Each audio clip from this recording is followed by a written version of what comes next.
Suara Grasi FM, The Sound of Life, Yesus lahir membawa keselamatan. Shalom kaula muda Gracia, dimanapun kalian berada. Senang sekali kita berjumpa kembali di program Young and Fresh bersama dengan saya, Ana. Di program kali ini tentunya kita akan kembali mendengarkan kebenaran firman Tuhan yang bisa menginspirasi setiap kita. Dan tentunya dengan gaya yang lebih santai, lebih relevan, dan dekat sekali dengan kehidupan setiap kita. Seperti biasa, di Sabtu pertama, yaitu tepatnya di tanggal 7 Desember 2024, saya sudah bersama dengan Kak Devlin. Halo Kak Devlin. Halo Ana. Apa kabarnya hari ini? Baik, Ana. Luar biasa. Udah mau penghujung tahun, sudah mulai sibuk-sibuk ya Kak ya? Iya. Begitu banyak acara betul. mungkin ya. Dan ya teman-teman semuanya, di hari ini kita akan membahas tentang ruang tunggu Tuhan. Wah, akan seperti apakah pembahasannya nanti? Tentunya akan menjadi topik yang menarik juga teman-teman semuanya. Jadi pastikan kalian untuk menyaksikannya dari awal sampai akhir. Dan juga untuk kalian yang mendengarkan tayangan ini di YouTube channel Suara Gracia, jangan lupa untuk share ke teman-teman kalian semuanya. Dan ya, untuk sebagai pembuka Kak, boleh membawa kita dalam doa. Yuk kita sama-sama berdoa ya. Tuhan, terima kasih buat hari ini. Kami mengucap syukur untuk kesempatan yang Kau berikan, untuk kami boleh mendengarkan sebagian dari firman-Mu Tuhan. Biar apa yang disampaikan hari ini Tuhan bukan lagi berasal dari hikmat manusia, bukan lagi perkataan manusia, tapi biar Engkau sendiri Tuhan yang ambil alih 1 jam ke depan, supaya apa yang disampaikan Tuhan itu masuk dalam hati setiap anak-anak-Mu. Engkau yang pimpin hamba-Mu Tuhan, biar Engkau yang urapi mulut bibir hamba-Mu Tuhan menyampaikan hanya yang daripada-Mu. Terima kasih Kau yang berkati peralatan yang kami pakai, semua kru Suara Gracia Tuhan, biar tidak ada kendala apapun Tuhan, semuanya berjalan dengan baik. Terima kasih di dalam nama Tuhan Yesus. Amin. Amin. Baik Kak Devlin, ruang tunggu Tuhan, silakan. Ruang tunggu Tuhan, waiting room ya. Iya. Kan kita kita sehari-hari pasti nggak asing lah dengan yang namanya waiting room, dengan yang namanya ruang tunggu. Ya dalam kehidupan sehari-hari pun sebenarnya kita dihadapkan dengan ya mungkin ke dokter, mungkin ke restoran, mungkin kemanapun lah ada pasti yang namanya waiting room. Misalnya kita ke service center dan segala macam. Nah teman-teman, saya rasa kayaknya tidak ada satu orang pun di dunia yang kalau ditanya hobinya apa, jawabannya menunggu. Kayaknya nggak ada. Betul. Nggak ada yang pernah menuliskan, kalau misalnya dulu mungkin ngisi biodata atau apalah, atau kalau sekarang ditanya hobi kamu apa, kayaknya hampir tidak pernah ada orang akan ngomong menunggu. Iya, karena berat juga Karena ya. iya berat. Dan semua orang kayaknya, ya nggak tahu ya, kayaknya kebanyakan orang, enggak, ya. saya nggak bilang semua lah. Kayaknya kebanyakan orang bisa dibilang membenci, gitu ya. lebih ke membenci untuk ya. menunggu. Oh, iya. Nggak sukanya tuh udah level tinggi lah istilahnya. Saya tuh jujur nggak suka nunggu. Jadi kalau janjian, saya ini sebenarnya orangnya on time sebenarnya. Tapi kalau saya tahu teman saya tidak on time, saya akan jadi orang tidak on time. Karena saya rasa kayak lebih baik saya ditunggu dibanding saya harus menunggu. Apalagi kalau janjiannya udah kayak nggak jelas pindah-pindah, udah kayak gitu. Misalnya janjian jam 3, biasanya saya akan sengaja saya telat-telatin setengah 4. Tapi kadang ada juga teman yang saya yang setengah 4 belum datang juga. Oh my God gitu. Sama gitu. Jadi karena saya nggak suka nunggu, kayak males lah gitu, kayak buang waktu. Kalau emang jam 3 lah, kalau emang lu nggak bisa jam 3, ya udah dimundurin kayak gitu. Jadi nggak yang kayak harus jam 3 gitu. Istilahnya seperti itu contohnya. Ana gimana? Nunggu sama gimana sih. nunggu? Kalau menunggu tuh aku kurang suka, makanya dari itu aku juga nggak mau biar orang nunggu tuh. Oh gitu, jadi karena akunya nggak suka nunggu, iya. Jadi kamu akan on time gitu. Tapi seringnya sih karena memang kalau teman tuh kadang telatnya nggak bukan sejam aja, kadang 2 jam atau bahkan lebih. Jadi itu pasti alasannya, iya OTW, mungkin lagi tidur, mungkin lagi mandi, OTW-nya dari alam mimpi iya. ke alam nyata dulu. Betul, gitu ya. Atau lagi make up, itu yang ya ampun. That's why kadang saya kalau pergi sama temen cewek tuh agak gitu. Betul. Saya lebih kayak, kalau cowok tuh kayak lebih satset ya. Kayak temen cowok tuh kayak lebih satset, kayak lebih cepat gitu. Ya, jadi kayaknya sebel juga kan nunggu sebenarnya, kayak males gitu ya. Iya, banget. Tapi hari ini saya mau bagiin gini teman-teman. Sadar atau enggak, kita tuh seringkali dihadapkan dengan waiting room, dengan ruang tunggunya Tuhan. God's waiting room, ruang tunggunya Tuhan. Dan seringkali kita nih nggak sabar, nggak suka, lebih tepatnya bukan nggak sabar, mungkin ke arah ke nggak suka. Karena apa? Ya tadi yang dibilang, menunggu itu capek menurut saya, lelah, melelahkan juga. Karena ya wasting time ya, buang waktu gitu loh. Makanya saya bilang kalau emang janjian, kalau emang jam 3 nggak bisa ya tolong dimundurin gitu. Jangan jam 3 terus kayak itu. Saya pernah sih punya pengalaman, ya saya salah sih. Jadi saya membiarkan teman saya menunggu. Tapi waktu itu posisinya saya juga, ya saya ngasih kabarnya juga telat. Tapi puji Tuhannya teman saya adalah teman yang sangat baik. Terima kasih teman, gue mau cinggu. Dia mau nungguin. Saya sampai sorry, sampai aduh sorry banget waktu itu karena posisinya lagi di jalan, ternyata nggak ke Uber. Dan dia kebetulan tipe orang yang on time. Jadi lah gitu. Tapi apa ya nggak enak nunggu tuh. Karena gini, kadang kita nunggu di ruang dokter lah. Ya contoh dokter itu kan kita nggak bisa datang terus tiba-tiba langsung masuk ya. Iya. Even ya apa ya, jarang lah kita ke dokter terus langsung masuk tuh jarang banget. Kebanyakan pasti nunggu. Tapi gini, dari ruang tunggu itu kan kenapa tetap nunggu? Karena pasti akan ada waktunya kita dapat giliran, benar nggak? Betul. Sesuai nomor urut gitu, iya. Kak. Maksudnya ruang tunggu itu diciptakan karena one day kita pasti dipanggil. Iya. Kita pasti masuk ke ruangan dokter. That's why ruang tunggu itu diciptakan. Dan biasanya kalau untuk rumah sakit yang oke, biasanya ruang tunggunya dia juga akan bikin yang bagus, yang nyaman. Betul. Karena menunggu itu tidak enak. Iya. Meski ruang tunggunya nyaman, tetap nggak enak. Tetap ya. Gitu ya. Tapi ada apa ya? Ada satu keyakinan kita saat kita menunggu itu adalah kita akan dipanggil, akan ada gilirannya. Mungkin bedanya kalau di dokter ada nomornya kan. Iya, jadi kayak tahu, 2 nomor lagi. Sebentar lagi gitu Ya. ya.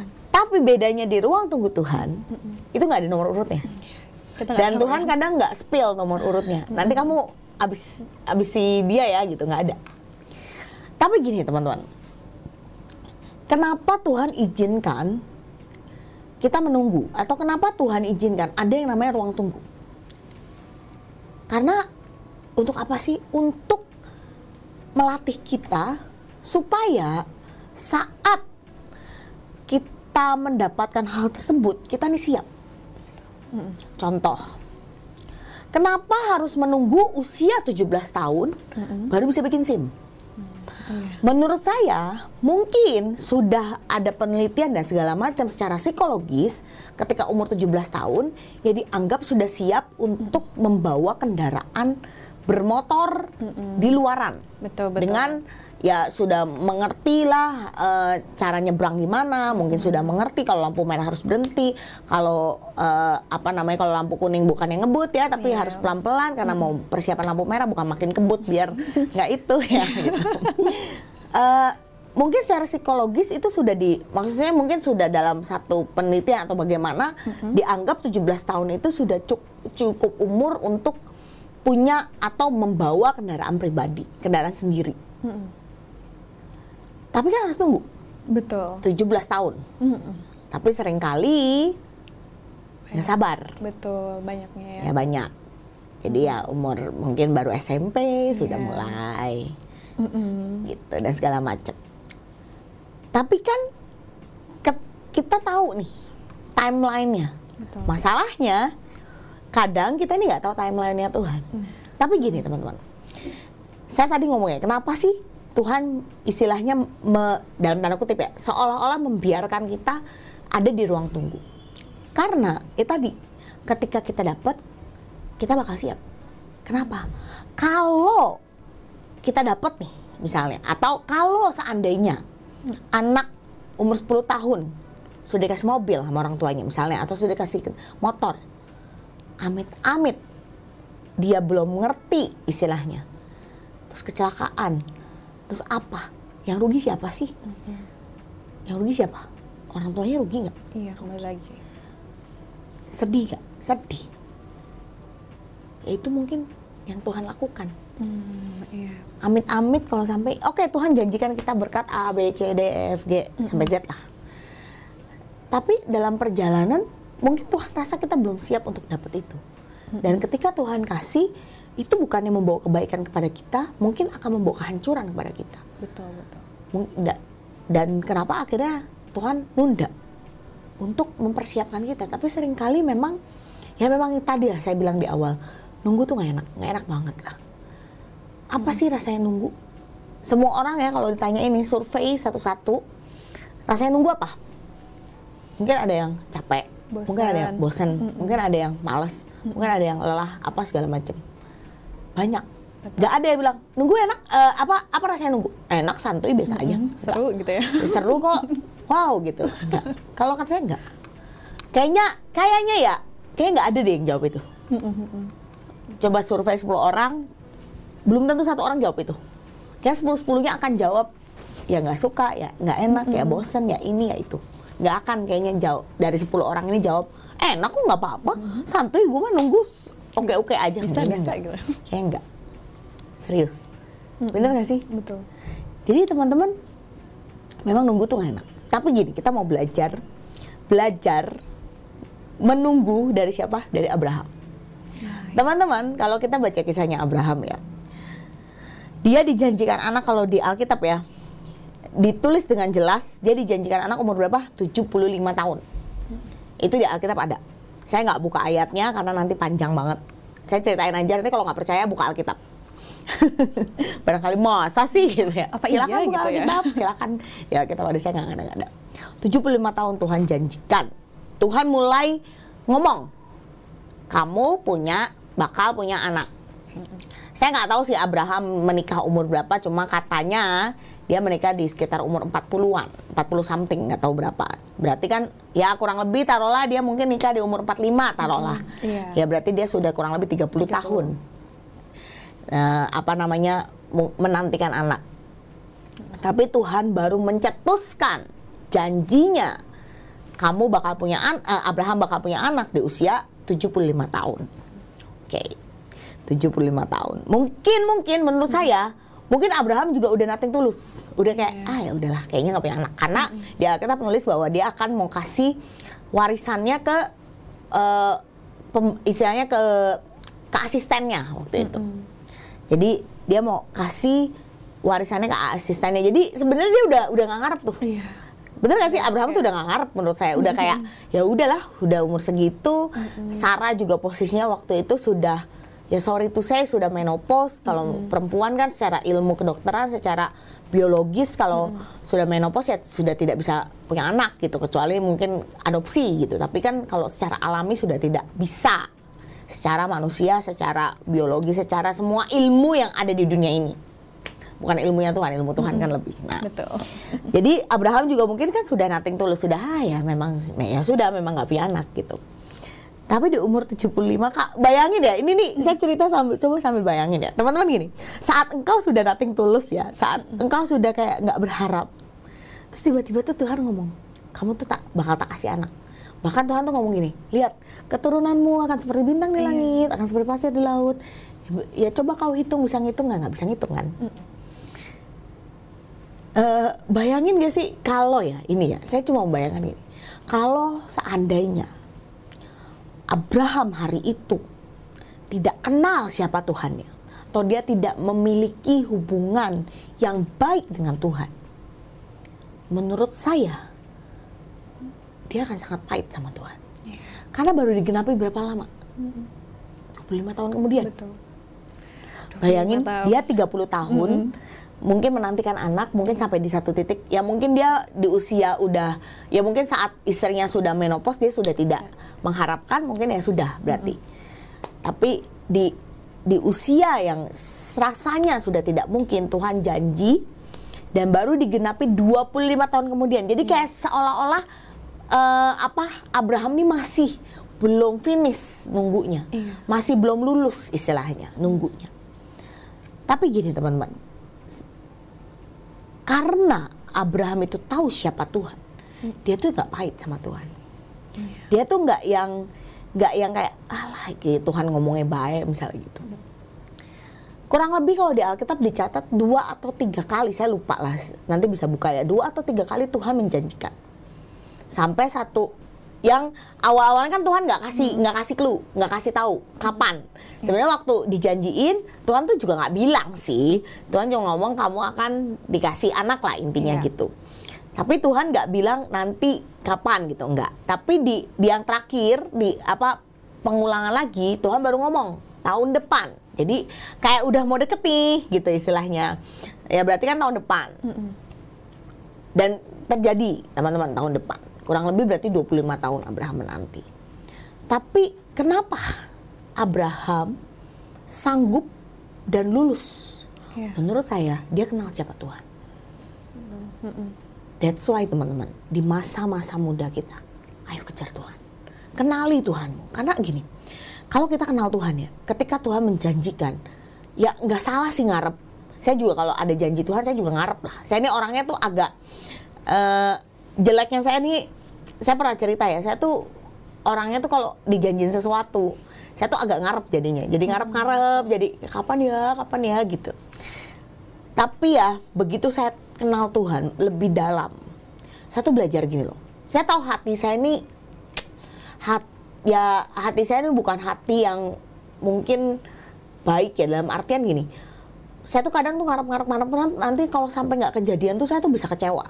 Jadi saya tuh ketika saya mengenal Tuhan lebih dalam ya, saya jadi pokoknya intinya gini, Tuhan, saya tahu janjimu gini, Tuhan saya percaya. Tapi satu doa saya berkali, saya benar-benar ya teman-teman ya, doa-doa saya tuh saya cuma belajar untuk benar-benar ngomong meskipun berat rasanya, biar kehendakmu yang jadi bukan kehendakku. Saya doa gitu dan itu berat, ngucapnya tuh kadang berat teman-teman. Karena ya kalau biar kehendak Tuhan yang jadi kan berarti suka-suka Tuhan dong. Betul. Mungkin kehendak kita pengen sekarang Tuhan, tapi kan kehendak Tuhan kita nggak tahu kapan gitu. Dan kadang timeline Tuhan ya bukan timeline kita. Gitu. Jadi saya belajar untuk nothing tulus sama Tuhan. Bukan berarti saya hopeless, enggak. Karena gini, daripada saya ngarep-ngarep yang terlalu ngarep, terus akhirnya ya mungkin Tuhan menggenapinya nggak sesuai ekspektasi saya kecewa. Saya tahu nih hati saya begitu mudah untuk kecewa kalau saya terlalu ngarep. Ya akhirnya saya tuh belajar berdoa bahwa oke, janji Tuhan seperti itu. Saya cuma belajar doa, oke Tuhan, pegangi hatiku supaya aku bisa menanti dengan penuh kesabaran, menanti kehendak-Mu bukan kehendak-Ku. Karena saya tuh ya tahu gitu bahwa kehendak Tuhan tuh jauh lebih indah daripada kehendak saya. Rasa-rasanya tuh mungkin menurut kita kan sering kali kan kayak menurut kita nih bagusnya hari sekarang ya. Bagusnya saat ini, bagusnya tahun depan misalnya gitu.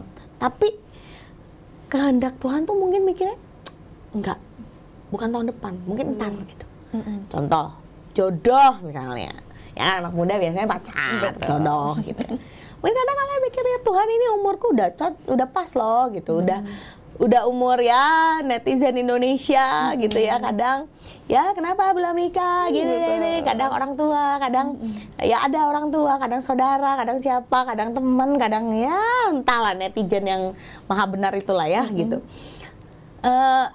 Kamu umur segini masa belum punya pacar gitu ya kadang. Ya menurut saya timeline kita kadang bukan timeline Tuhan gitu. Loh, teman-teman saya mungkin pernah cerita, saya sampai hopeless satu sisi kayak udah, teruslah kalau sampai nggak nikah ya udah. Saya rasa mungkin itu yang terbaik yang Tuhan sediakan buat hidup saya gitu. Kayak ya kuat-kuat baik asal sama Tuhan Yesus. Tak omong gitu. Kadang saya ngomong ya bisa lah. Cuma satu sisi saya ngomong gini sama Tuhan waktu itu. Tuhan, tapi Engkau tahu hatiku kan. Kau tahu hatiku yang paling dalam. Saya nggak berani bilang apa, tapi saya cuma ngomong, Tuhan, tapi Engkau tahu hatiku yang terdalam. Wis Tuhan, kehendak-Mu yang jadi, bukan kehendak. Saya tuh diajarin sama Ibu Gembala, saya tuh berdoa, bilang bahwa apapun yang terjadi, aduh saya mau nangis nih kalau ngomong gini, apapun yang terjadi, kamu belajar berdoa, Tuhan buat aku milih Engkau di atas segalanya. apapun yang terjadi. Itu posisi saya tuh sebenarnya udah kayak, udahlah kayaknya saya nggak usah pelayanan, kayaknya kok hidup saya gini-gini aja waktu itu tuh. Waktu itu saya merasa mungkin saya di ruang tunggu Tuhan yang saya rasanya udah kayak nggak kuat sebenarnya. Tapi puji Tuhan ya, saya punya ibu gembala yang mengasihi saya. Dia cuma ngomong gitu, dan itu buat saya sangat, sampai hari ini saya pegang. Jadi ketika saya udah mulai goyah, saya cuma berdoa, Tuhan ajar aku nih memilih Engkau di atas segalanya. Karena kadang kita nih ya mudah goyah, mudah belok lah intinya, kayak mudah ya wis lah nggak Tuhan-Tuhanan lagi. Sering kali ya saya tuh sedih banget kalau ada anak muda tuh kadang wis lah nggak usah Tuhan-Tuhanan maning. Toh nilai saya tetap jelek, toh keluarga saya tetap berantakan, toh saya tetap nggak bisa kuliah misalnya itu segala macem. Tapi gini teman-teman, mungkin ya bisa mulai praktek, belajar berdoa seperti Tuhan Yesus berdoa kan di Taman Getsemani. Biar kehendakmu yang jadi, bukan kehendakku. Teman-teman bayangkan kalau hari itu Tuhan Yesus memilih mundur, binasa kita semua. Tapi hari itu Tuhan cuma, Tuhan Yesus tuh takut loh. Sampai kan ngomong apa di Alkitab nulis bahwa keringatnya jadi apa butiran-butiran darah, istilahnya dari tetesan darah. Ya ada rasa takut loh, dia waktu itu manusia. Tapi dia belajar menyerahkan, ya biar kehendak Bapa yang jadi. Nggak enak. Nunggu tuh nggak enak. Tapi satu yang pasti ya teman-teman, ketika kita ada di ruang tunggu Tuhan, satu yang pasti adalah one day akan ada gilirannya kita. Karena kita di ruang tunggu Tuhan, ya berarti terserah Tuhan. Kalau kita ada di ruang tunggu dokter, ya berarti sesuai nomor urut. Sama, Tuhan mungkin juga punya nomor urut. Yang ya bedanya nggak di-spill aja sama Tuhan gitu. Tapi akan ada giliran kita. Pasti ada. Saya nggak bilang kapan, tiap orang tuh beda-beda. Tapi pasti ada. Ketika kita dihadapkan di ruang tunggu, itu pasti ada. Abraham 25 tahun teman-teman. Saya rasa Abraham hari itu nggak tahu kalau waktunya harus 25 tahun. Ketika Tuhan janjikan, dia nggak tahu. Ya dia juga nggak nanya. Tapi kan kalau kita ya baca Alkitab tuh kita udah tahu ya timeline-nya ya. Oh ini sekian tahun, oh ini sekian tahun. Tapi bayangkan pada saat itu ya, orang yang saat itu kejadian di dia tuh nggak tahu bahwa saya masih harus nunggu 25 tahun lagi nih ternyata gitu untuk dapat anak, dan cuma satu loh teman-teman. Nggak, Abraham istilahnya dari Sarah ya, ini saya bicara yang dari Sarah, tidak ada lagi ya, keturunan-keturunannya ada tapi dari Sarah tuh nggak ada lagi, cuma satu. Tapi ya menurut saya kenapa Abraham lulus? Abraham tuh gini, ketika anaknya cuma satu, Tuhan suruh korbankan, dia tetap memilih Tuhan di atas segalanya. Karena apa? Yaitu prosesnya tuh lulus. Bayangin mungkin kalau Abraham dikasih anak di usia yang produktif, terus Tuhan minta, kayak nggak akan dikasih teman-teman kayaknya. Menurut saya kayaknya nggak akan dikasih. Kayaknya karena mungkin prosesnya belum selesai. Bahkan di Alkitab nulis loh, Tuhan tahu nggak dikasihi anaknya. Abraham sayang banget, tahu. Bawalah anakmu yang engkau kasihi itu. Ada di Alkitab tuh ada kalimat itu teman-teman. Kalau kita baca ya mungkin kayak Tuhan tega banget ya gitu. Dan Abraham hari itu tidak tahu bahwa akan Tuhan sediakan domba. Abraham tapi dia punya iman yang dia, menurut saya ya, Abraham tuh punya, yaitu karena dia kenal Tuhan. Dia tuh punya iman, dia kan ngomong ke bujangnya, nanti kita balik lagi. Kita loh ngomongnya, nggak saya. Padahal dia tahu bahwa anak itu mau dikorbankan. Dia ngomong, kamu tunggu sini, nanti kami, dia pakai kayak bahasanya, kami akan kembali lagi. Kami itu kan lebih dari satu orang kan. Betul. Wow. Luar biasa ya. Udah nunggu, istilahnya kalau misalnya manusia kan kayak udah nunggu 25, masa iya? Ya 25. Enggak 25 tahun lah menurut saya, nunggu dari awal kan. Iya betul, dari awal. Ya itu tadi saya bilang mungkin nikah di usia 45. Taruhlah kita ini berandai-andai Abraham menikah di usia 45 tahun, terus ke 100 tahun berarti total dia menunggu kurang lebih 55 tahun. Bayangkan. 55 tahun proses Tuhan dalam hidupnya. Dan diminta lagi. Tapi Abraham lulus. Betul. Sampai hari ini dia disebut apa? Bapak orang percaya. Kita buka ayat. Roma 4 ayat 19. Roma 4 ayat 19. Saya bacain aja karena cuma satu ayat. Imannya, ini Abraham ya, imannya tidak menjadi lemah walau ia mengetahui bahwa tubuhnya sudah sangat lemah karena usianya telah kira-kira 100 tahun dan bahwa rahim Sarah telah tertutup. Tetapi terhadap janji Allah, ayat selanjutnya, ia tidak bimbang karena ketidakpercayaan. Malah ia diperkuat dalam imannya dan ia memuliakan Allah. Teman-teman, jangan sampai seiring bertambahnya usia, iman kita menjadi tambah lemah, tambah loyo. Tapi belajar dari Abraham, imannya tidak menjadi lemah. Padahal dia tahu, udah 100 tahun. Istrinya udah, ya tadi saya bilang udah menopause. Nggak mungkin. Bayangin nenek-nenek umur kurang lebih 90 tahun, melahirkan, pernah lihat? Kayaknya saya sampai hari ini belum lihat lagi deh, kecuali Sarah. Ya nggak sih? Betul. 90 tahun itu melahirkan tuh sudah, ya yang saya pernah dengar ya secara ilmu kedokteran, di umur 40 tahun aja tuh udah riskan kan, udah rasa dokter tuh sudah tidak menyarankan kalau bisa nggak usah gitu, tapi udah sangat riskan gitu. Bayangin ya dulu mungkin belum ada metode sesar ya. Iya. Akhirnya normal ya. Gak kebayang saya. Betul. Tapi karena Tuhan ya jadi tuh. Wow, luar biasa. Ruang tunggu, nggak mudah teman-teman. Tapi satu hal ya, mari belajar memperkuat iman kita selama kita ada di ruang tunggu Tuhan. Mungkin sabar aja nggak cukup, tapi perlu iman. Perlu iman. Hari ini mungkin ada teman-teman yang sedang posisinya mengalami yang namanya ruang tunggu. Ayo belajar memperkuat iman. Minta Tuhan yang menguatkan. Gak bisa teman-teman, kita manusia tuh penuh dengan kelemahan. Kalau kita nggak bersandar sama Tuhan, terus kita bersandar sama siapa? Ya kan? Kita harus percaya betul-betul bahwa Tuhan tuh sanggup, Tuhan tuh mampu. Tuhan tahu apa yang Dia kerjakan dan Tuhan mampu mengerjakan hal-hal yang luar biasa dalam hidup kita, bahkan di luar nalar kita. Karena kalau enggak gini, makanya hubungan sama Tuhan, makanya kenapa mungkin bosen kali ya anak dengar saya ngomong ayo hubunganmu sama Tuhan ini, karena itu kuncinya. Kuncinya cuma itu, nggak bisa diajarin gimana, kuncinya cuma hubungan. Perkuat hubunganmu sama Tuhan supaya apa? Supaya kita kenal Tuhan. Contoh teman-teman, kalau hari ini saya seorang stranger ketemu sama teman-teman, salah satu teman-teman tuh saya ngomong, saya menjanjikan, nanti kita liburan yuk gitu. Kalian kan nggak mungkin percaya. Lah siapa cuma ngelihat di YouTube misalnya, cuma dengar di Suara Gracia, ini orang tiba-tiba datang ngomong begitu, nggak akan percaya. Karena apa? Nggak punya hubungan kita. Nggak kenal, nggak kenal, nggak deket lah. Sama. Kalau hari ini engkau masih curiga sama Tuhan, engkau masih meragukan Tuhan, koreksi hubunganmu sama Tuhan. Karena seorang anak kecil ya, ini contoh yang sangat simpel adalah gini.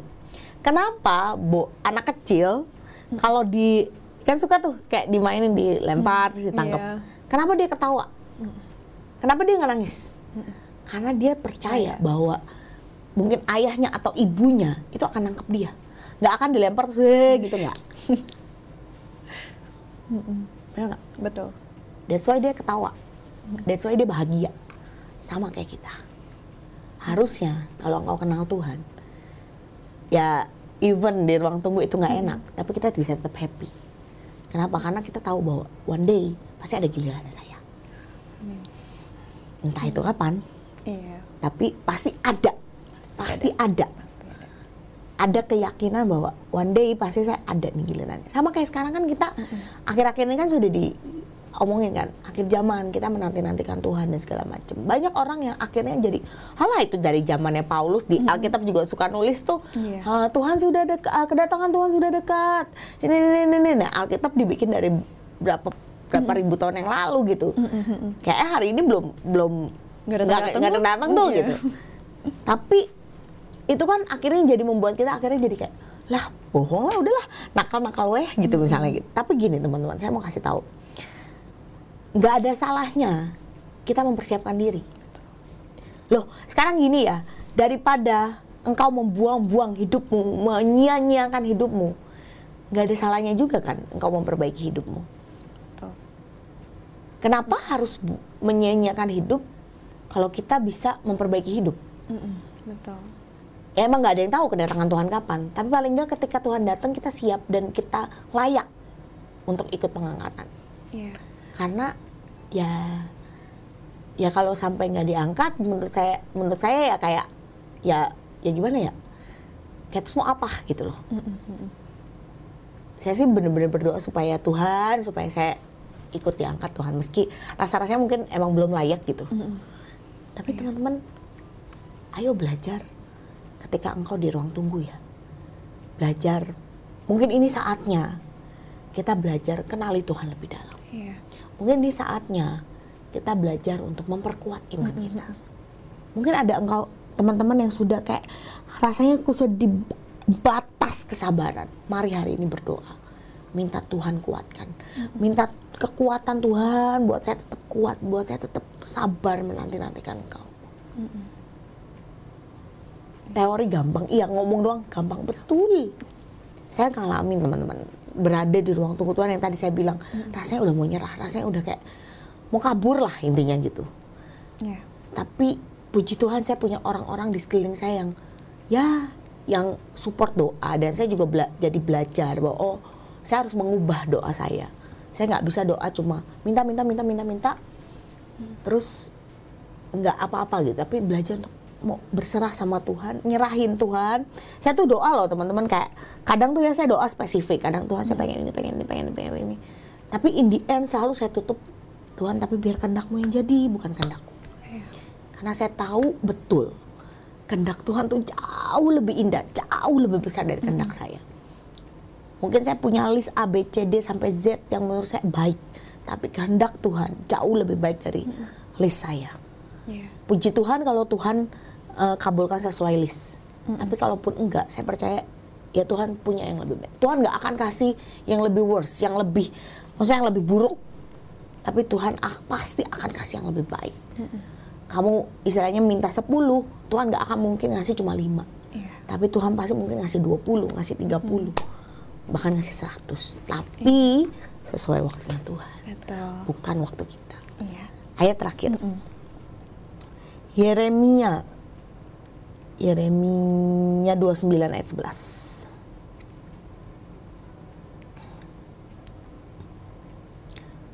Yuk.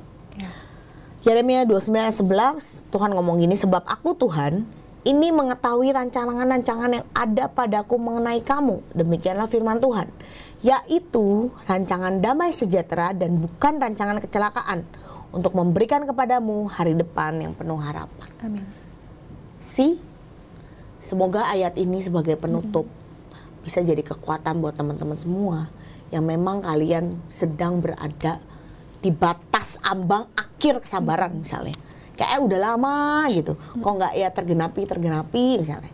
Kayak udah lama berdoa kok ya nggak ada apa-apa, kok ya nggak ada progres misalnya gitu. Kok ya nggak ada harapan gitu. Tapi ini saya cuma mau kasih tahu gini, Tuhan tuh tahu rancangan-rancangan apa yang ada pada Dia mengenai kita. Ya kan kita sering dengar lah ya, sebelum kita jadi Tuhan tuh udah nulis, kitab kehidupan tuh udah ditulis sama Tuhan. Oh, nanti Devlin bakalnya gini.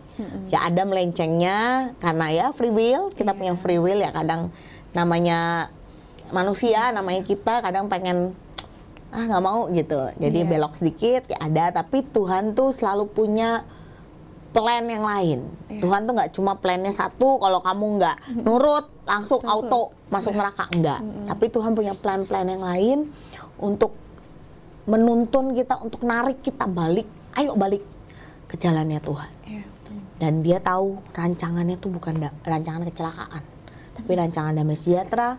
Yang terakhir ngomong apa? Untuk memberikan kepada kita hari depan yang penuh harapan. Amin. Jadi mari berharap, mari tetap berharap sama Tuhan. Mari tetap belajar bahwa kalau engkau di ruang tunggu ini Tuhan lagi proses. Pak Ridwan itu sering ngomong gini, yang saya suka dari beliau sering ngomong gini, lebih baik mana sakit disembuhkan atau karakter buruk jadi baik? Ya buat saya, ya karakter buruk jadi baik. Kenapa? Gini loh, sakit disembuhkan itu, dia selalu ngomong sakit disembuhkan itu adalah mujizat yang paling rendah. Karena seketika, kalau kita baca di Alkitab, kalau Tuhan nyembuhin, itu seketika. Tapi nggak pernah ada ngubah karakter orang itu seketika. Iya. Ngubah karakter orang itu perjalanan proses panjang. Tapi ketika dia karakternya berubah, ketika, ya kan kadang, udah itu mah udah karakternya, udah bring birth, kadang bawaan lahir katanya gitu. Udah bawaan lahir gitu. Tapi ternyata Tuhan tuh juga punya keahlian merubah karakter. Memang waktunya nggak seketika, waktunya ya proses panjang. Tapi begitu berubah, dia bisa jadi saksi Tuhan yang luar biasa. Sakit sembuh mah, kalau Pak Ridwan tuh beliau suka ngomong, nggak usah terlalu wah dengan mujizat yang seketika, dia bilang. Beliau suka ngomong gitu. Tapi itu ya benar juga. Jadi ya benar juga ya, di Alkitab tuh kayak Tuhan Yesus tuh nyembuhin orang sakit tuh kayak dalam semudah membalikan telapak tangan. Tapi untuk mengubah karakter seseorang tuh nggak semudah itu. Prosesnya panjang. Tapi begitu berubah, saya tuh melihat ya orang-orang yang karakternya diubah Tuhan, itu tuh jadi saksi yang luar biasa loh. Jadi hidupnya tuh jadi benar-benar bawa kemuliaan Tuhan. Jadi benar-benar alat kemuliaan Tuhan. Ya sakit sembuh, saya nggak mengecilkan sakit sembuh terus itu, enggak. Tapi gini teman-teman, esensi yang lebih dalam hidup kita adalah ketika karakter kita diubah Tuhan. Ketika engkau yang tadinya nggak sabar jadi sabar. Ketika engkau yang tadinya suka bohong jadi nggak bohong lagi. Percayalah, orang pembohong itu nggak mudah loh berubah jadi nggak bohong lagi. Cuma Tuhan Yesus yang bisa. Dan ketika dia berubah, ketika buahnya bisa dinikmati, itu menjadi suatu kesaksian yang luar biasa. Kemuliaan Tuhan dinyatakan, hidupnya seperti apa ya? Seperti membawa kemuliaan Tuhan kemana-mana. Karena apa? Jadi jadi saksi. Tanpa harus bicara, melalui tindakan aja orang udah bilang, loh kok dia berubah ya? Ada apa nih? Jadi magnet buat orang untuk kenal Tuhan lebih lagi. Sakit sembuh ya, oke, haleluya, puji Tuhan. Tapi jangan pernah mengejar yang esensinya tuh nggak sebesar karaktermu diubahkan. Karena ketika saya belajar ya, berada di ruang tunggu Tuhan tuh ada karakter-karakter kita yang kedangingan kita yang mulai dikikis sama Tuhan. Gak enak. Tapi seiring berjalannya waktu ya, buahnya tuh bisa dinikmati banyak orang. Amin. Luar biasa. Dan memang ketika menunggu tuh, ya itu teman-teman semua nggak enak. Memang prosesnya panjang, sakit. Tapi kalau misalnya kita renungkan kembali itu, kadang kita semakin dikikis, juga semakin diperbaharui lagi karakter kita. Mungkin kalau misalnya nih, ya contoh lah, Tuhan tiba-tiba ngasih rezeki nomplok gitu, banyak uangnya tiba-tiba. Apakah itu tiba-tiba nggak habis langsung? Karena kita nggak tahu cara ngelolanya dengan baik, itu kan juga jadi sesuatu yang mungkin jadi bumerang juga buat diri kita. Dan bisa jadi kan kayak jadi kayak nggak usah Tuhan-Tuhanan, udah punya banyak duit ngapain? Buat apa lagi kan? Apalagi yang harus, ya kan? Iya betul. Kayak ya itulah satu hal yang saya pelajari, Tuhan nggak mungkin memberikan kita sesuatu yang akhirnya membawa kita kepada kehancuran. Ketika Tuhan berikan kita sesuatu, pasti membawa kita kepada kemuliaan demi kemuliaan, kebaikan demi kebaikan. Jadi kalau rasanya, kan Tuhan yang lebih tahu ya. Kalau rasanya itu mungkin akan membawa kehancuran buat hidup kita, ya kayaknya Tuhan nggak akan kasih itu. Sama lah, sekarang orang tua lah buat anak-anaknya. Kalau rasanya itu membahayakan anaknya, kayaknya nggak akan dikasih deh. Meski anaknya mungkin meraung-raung, tantrum, mungkin guling-guling di lantai, mungkin kayaknya nggak akan dikasih. Karena tahu kalau dikasih akan membawa hal yang tidak baik. Contoh misalnya anak umur, ya saya sering ngomong ini, anak umur 5 tahun minta pisau sama orang tuanya. Apakah dikasih? saya rasa sampai dia guling-guling di lantai kayak nggak akan dikasih deh. Karena apa? Itu bisa membahayakan hidupnya. Betul. Loh, hidupnya dan hidup orang lain. Kalau iya kan? Betul. Teman-teman, pisau baik nggak? Ya baik. Iya. Sebagai alat bantu untuk motong, sebagai alat bantu untuk ngapain, bisa buat masak gitu kan, segala macam baik. Tapi untuk anak yang belum siap dan belum mengerti, itu akan jadi senjata yang berbahaya. Iya. Bener nggak? Sama kayak Tuhan. Berkat baik nggak? Baik. Tapi untuk yang belum ngerti, mungkin untuk yang prosesnya belum selesai, mungkin yang untuk belum dewasa secara rohani, berkat itu akan menjadi bumerang, berkat itu akan membawa kehancuran. Jangan sampai sih teman-teman. Mungkin Tuhan juga, ya itu tadi saya bilang, Tuhan tuh tahu yang terbaik buat kita. Timeline-nya tuh jelas. Ya memang Tuhan yang tahu. Mungkin ada sebagian orang yang Tuhan spill pada akhirnya, kayak Abraham kan Tuhan spill pada akhirnya tahun depan ya gitu. Setelah 24 tahun berarti kan. Akhirnya Tuhan spill gitu. Tapi percayalah, mungkin 25 tahun itu ya, mungkin Abraham juga diproses lebih lagi sama Tuhan. Sampai akhirnya dia benar-benar lulus dan benar-benar hatinya tuh ya tertujunya sama Tuhan, bukan sama anaknya. Even itu anak yang dia tunggu selama ya kurang lebih 50 tahun. Tapi tetap hatinya tuh tetap tertuju pada Tuhan. Dia nggak menjadikan anaknya berhala. Iya. Gitu. Nah, amit-amit ya teman-teman, jangan sampai ketika kita dapat sesuatu dari Tuhan, itu malah jadi berhala, itu malah jadi sesuatu yang membawa kita kepada kehancuran. Dan saya rasa kayaknya Tuhan tahulah yang terbaik. Intinya gitu teman-teman. Mungkin kalian ngomong dengar sekarang saya kayak omong kosong, kayak ala ngomong doang gini. Saya percayalah gitu ya. Gini ya. Memang Tuhan tuh tahu yang terbaik. Udah itu. Tanamkan, camkan di mindsetmu bahwa Tuhan tuh tahu yang terbaik buat hidupmu. Gak gampang. Tapi ketika itu menjadi mindset, ketika itu menjadi sesuatu yang kita pegang, percaya apapun yang terjadi dalam hidup kita tuh bisa enjoy jalannya. Meski berbatu-batu, meski naik turun, tapi percaya kalau kita tahu Tuhan tahu yang terbaik, mindsetmu berubah, kita bakal lebih enjoy lah. Mungkin nggak enjoynya, tapi akan lebih enjoy, nggak jalanin dengan penuh keluhan. Halo, katanya ini. Wah, percayalah itu tidak membawa kebaikan teman-teman. Kalau kita ngeluh terus, ngomong terus, yang ada tuh kayak membuat toksik dalam hidup kita, kayak jadi racun gitu loh dalam hidup kita. Jadi hati juga makin pahit gitu ya.